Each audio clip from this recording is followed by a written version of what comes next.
कुछ ऐसे ही हालातों की चाहत इंडिया अलायंस भारत के लिए रखता है।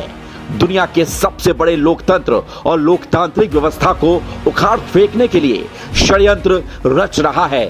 उनके सहिष्णुता का अंत हो जाएगा और जिस तरह से कल सीरिया से वहाँ के प्रेसिडेंट क्या उनका नाम बदर देश छोड़ के भाग गया ना, भगाया लोगों ने, छोड़ के चल कभी ना कभी इस देश में भी एक क्रांति हो सकती है। एक और संजय राउत सीरिया जैसी क्रांति भारत में चाहते हैं, तो वहीं ईरान और यूएई में पूर्व राजदूत रहे और कांग्रेस सपोर्टर केसी सिंह भारत में बांग्लादेश जैसे तख्ता पलट की ख्वाहिश रखते हैं। लगातार हार की वजह से इंडिया अलायंस अपनी बौखलाहट में भारत की लोकतांत्रिक व्यवस्था और संवैधानिक संस्था पर सवाल उठाने में लगा हुआ है।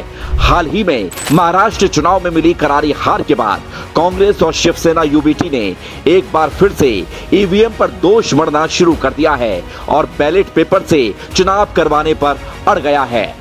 नहीं, वो ईवीएम छोड़ दो, हमको ईवीएम पीवीएम कुछ नहीं, हमको होना बैलेट पेपर पे वोट बस। तो एक बार हिंदुस्तान में बैलेट पेपर पर भी चुनाव हो जाए तो शक भी दूर हो जाए। कोशिश करेंगे कि बैलेट पेपर पर चुनाव होना चाहिए, हम ये कोशिश जरूर करेंगे। विरोध के लिए विरोध करने के चक्कर में इंडिया अलायंस ये भूल जाता है कि झारखंड में भी वे ईवीएम पर पड़े वोटों के आधार पर ही जीते हैं। अगर ईवीएम में गड़बड़ी की गुंजाइश होती तो क्या बंगाल, पंजाब, हिमाचल, कर्नाटक और तेलंगाना आदि राज्यों में विपक्षी दलों की सरकार बन पाती?